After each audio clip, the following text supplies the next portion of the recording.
How did this luxury home go from this to this?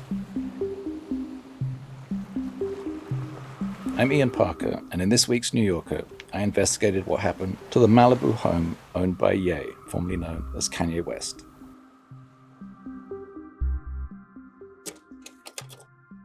When this house had a different owner, the visitor here would have entered a little gallery-like space with concrete walls and grey limestone floors filled with contemporary art.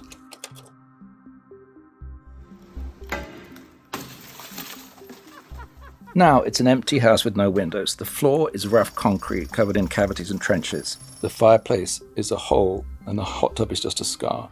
The staircases are as pitted as the floors.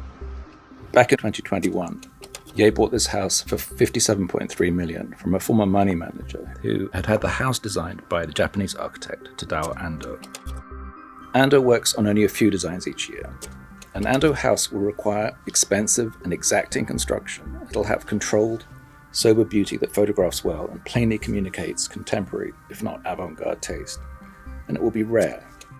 Ye admired Ando and wanted an Ando for reasons that at that moment may have included spousal competitiveness with his ex, Kim Kardashian. But he didn't love this Ando.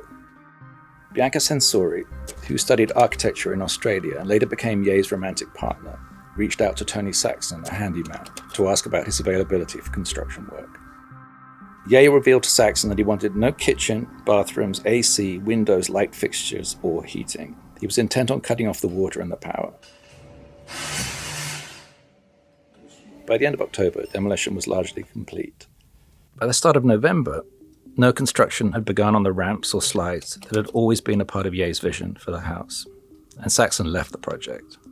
Work continued for a while. Ye persuaded someone to remove the home's big ocean-facing windows, but then everything stopped. This year, in January, the house was listed for $53 million. In mid-April, Ye reduced the price to $39 million.